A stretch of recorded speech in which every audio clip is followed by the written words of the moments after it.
Hyderabad traffic కష్టాలకు check పడనుందా? నగర నలుమూలలకు metro రైలు విస్తరించనుందా? ఈ క్రమంలో సీఎం రేవంత్ రెడ్డి విస్తరణపై ఎలాంటి ఫోకస్ పెట్టారు?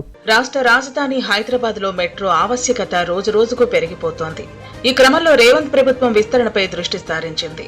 మొదటి దశలో కేవలం 69.2 కిలోమీటర్లలో 3 కారిడార్లను మాత్రమే చేపట్టగా తాజాగా 162.5 కిలోమీటర్లతో 8 కారిడార్ల నిర్మాణానికి శ్రీకారం చుట్టింది. పార్ట్ ఏ కింద 5 కారిడార్లు, పార్ట్ బి కింద 3 కారిడార్లను ప్రతిపాదించిన ప్రభుత్వం రెండింటికి కలిపి 43,848 కోట్లు కేటాయించింది.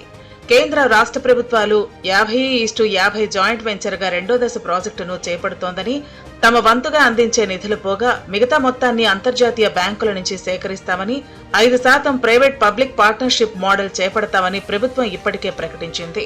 ఇందులో భాగంగా కొద్ది రోజుల క్రితం జపాన్ కు వెళ్లిన సీఎం రేవంత్ రెడ్డి బృందం అక్కడి Japan bank for international cooperation ప్రతినిధులతో ప్రత్యేకంగా భేటీ అయింది. బ్యాంకుల నుంచి సేకరిస్తున్న 48% రుణాల్లో జైకాది సింహభాగం సహకారం ఉండాలని కోరింది. ఈ మేరకు అక్కడి ప్రతినిధులతో ఎప్పటికప్పుడు సంప్రదింపులు జరుగుతున్నాయి. ఇదే సమయంలో ఇతర మల్టీలేటరల్ బ్యాంకులతో కూడా మాట్లాడుతున్నారు. 2028 ఎన్నికల్లోగా సాధ్యమైనంత వరకు పనులను పూర్తి చేసేందుకు ప్రయత్నిస్తోంది. రెండో దశలో భాగంగా పార్ట్ ఏ కింద ప్రతిపాదించిన కారిడార్లకు ఆమోద ముద్ర వేసిన రాష్ట్ర ప్రభుత్వం గతేడాది నవంబర్ 4న హైదరాబాద్ ఎయిర్పోర్ట్ మెట్రో రైలు ఆధ్వర్యంలో కేంద్రానికి పంపించారు. ఈ మేరకు కేంద్ర ప్రభుత్వ అనుమతి కోసం ప్రధాని మోదీ సంబంధిత శాఖల మంత్రులను కలిసి విజ్ఞప్తి చేస్తున్నారు.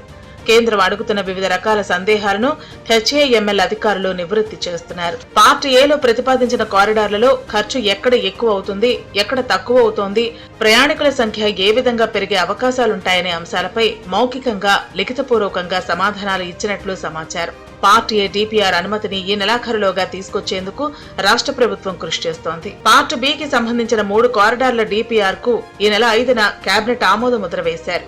దీనిని 2-3 రోజుల్లో హెచ్ఏఎంఎల్ అధికారులు కేంద్రానికి పంపించనున్నట్లు తెలుస్తోంది.